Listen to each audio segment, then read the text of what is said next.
Some of them can, yes. Some of them can swim pretty fast. Sometimes they can get ate by alligators. Sometimes, though some of them have a nice hard shell, so that can help them from an alligator. Anyone else have anything that they want to tell us about turtles that they know? Got anything? Where are the 5 babies? Yeah, so I think that depends on the turtle, but yeah, so they can lay, as many from like 1 egg at a time to a whole bunch at a time. They can eat carrots. They can eat carrots. Does anyone else have anything else? So eastern box turtles, they're a fancy little turtle, and what they do is they are omnivores, which means that they eat meat and plants. So, they eat meat, they also eat insects, so that's technically an insectivore, but the omnivore is they eat meat and they eat plants. And so at the museum we feed our turtles, we feed them, they're nice, they eat their veggies, they eat their fruits, and they eat worms. Would you guys want to eat worms? No. No. Oh, come on, they're nice and tasty. Yeah, don't knock until you try it. No, but Shelby and this is Hashbrown, they love their worms. But eastern box turtles, they're a native turtle to Pennsylvania. And they can even make their way up here. What they like to do is they like to live in kind of marshy areas. Stuff that's they're not really water turtles, but they like to live near water. So, yeah, kind of like in mud, kind of just, where it's pretty wet. They like to live near water. What's that? My sister has a water turtle. Oh, yeah. It's a red-eared slider. Oh, that's cool. We have a red-eared slider at the museum. We have a lot of them in the pond. Oh, yeah. Tricky. Yeah. Yeah, so that actually kind of leads into another point. The eastern box turtles, they are native to Pennsylvania, right? And so that means that they've been here for a long time. And everything is, they've got their predators and they've got what they eat, and, it just kind of goes around this cycle. But now there's another type of animal called an invasive species. How many of you guys have heard of an invasive species before? All right. Well, what's an invasive species?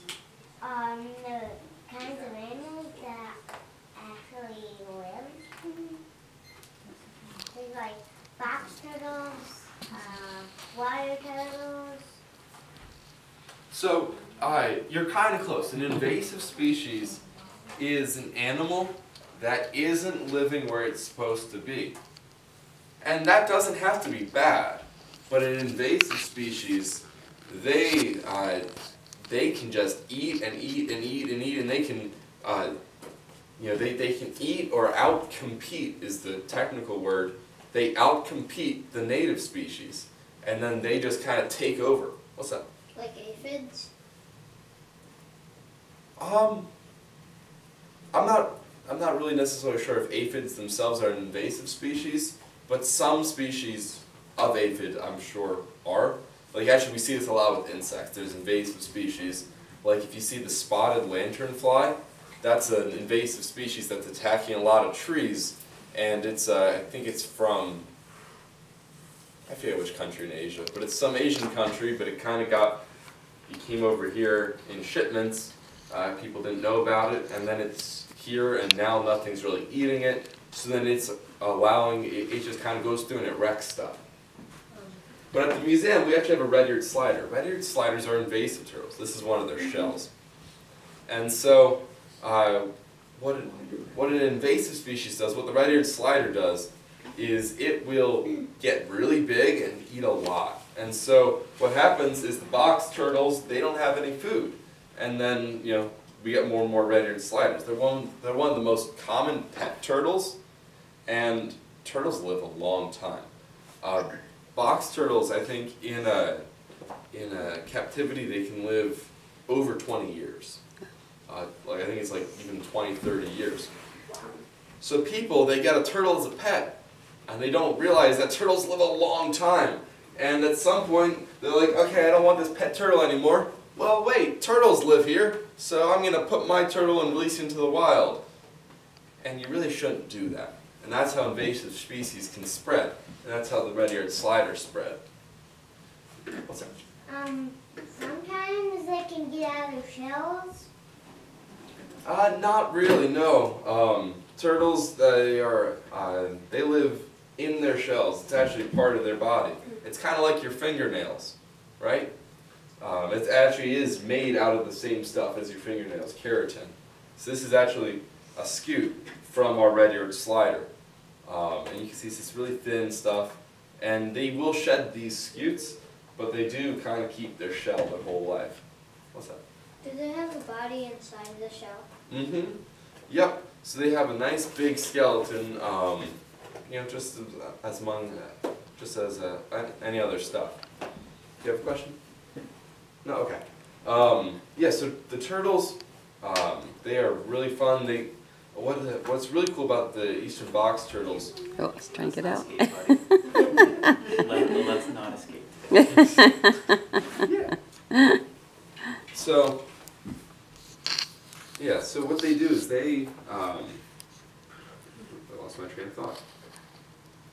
Oopsie. But, no, they're cool. They live most of their lives in a 2-mile area. And they create this really cool mental map of where they live.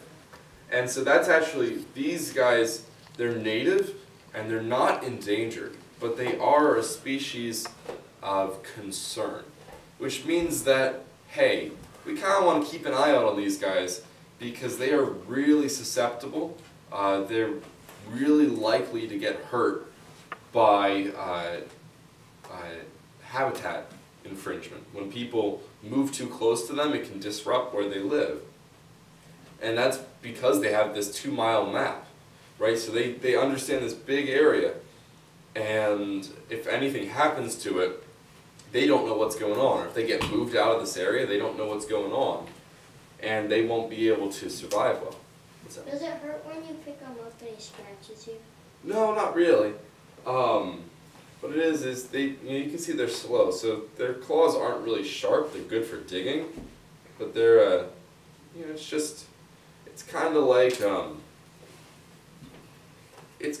tiny dog nail, right? Where it's kind of blunt. So it doesn't really hurt too much. Actually, it doesn't hurt at all. But no, they're fun. But yeah, so they're a species of concern, which means they're not endangered. They're definitely not extinct. But we want to keep an eye out so that they don't become endangered. At the museum, we have another turtle. It's called a stinkpot turtle. It's this tiny little guy, right? Look at the big size difference here. And so they're also a native species to Pennsylvania.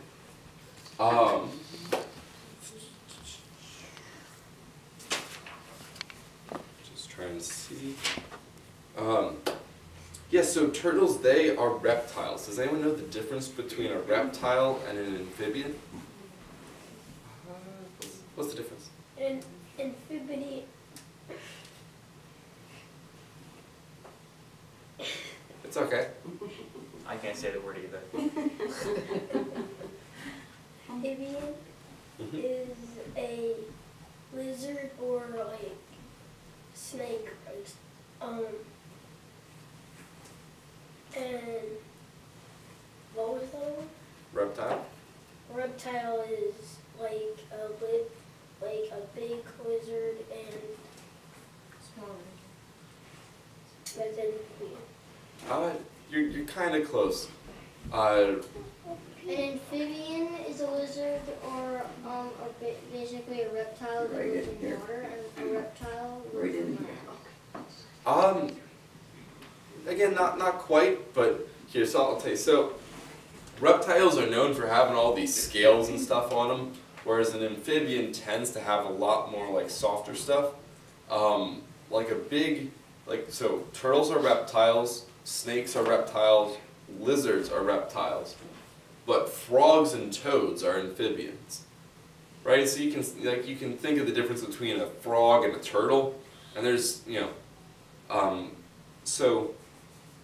they don't have to live in water. For example, like these guys, You know, they're actually, they're kind of almost closer to tortoises than turtles. Where tortoises, they tend to be on land and very boxy, whereas turtles tend to spend a lot of time in the water. So these box turtles are actually really closely related to tortoises. What's that? It looks like he's swimming in the air. Yeah. So these turtles, you know, they can live in water, they can live on land. And so can amphibians, but amphibians, they definitely need a lot more water because their skin is permeable, and you know they can, you know, it's like frogs are slimy. But any more questions that I can try to answer? What's up? Is he trying to escape because Yeah. those Oh, because of the coat hangers? No, he just wants to explore. Yeah. So So curious. I'm going to get into explaining our activity. We have these little sheets that you guys can take home, and it's, you know, some more facts about the box turtles, including their range. They're through most of Pennsylvania, but here we go. But then what we're going to be doing is we're going to be making a little mobile. And so you guys get to color this however you want, but it's some quick facts about the box turtles. And so you guys are going to be able to color the sheets, and you're going to get a hanger to hang them on, and you guys get to make your own mobile. And while you do that, we'll let you guys, you know, maybe even hold some of the turtles. Ooh. So are you guys ready to start, you know, your coloring? Yeah. All right. So we have the hangers here. You don't need them right now.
pieces. All right.